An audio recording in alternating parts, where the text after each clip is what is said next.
ஒற்றை பார்வை அதைத்தானே யாசித்தேன். இளையார் என்றால் கிளியே என் உயிர் போக யோசித்தேன்.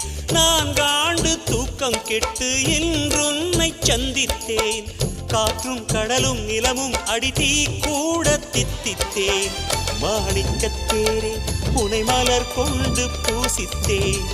என்னை நான் கிள்ளி இது நிஜம்தான சோதித்தேன். இது போதுமே இது போதுமே இனி என் கால்கள் வான் போகுமே.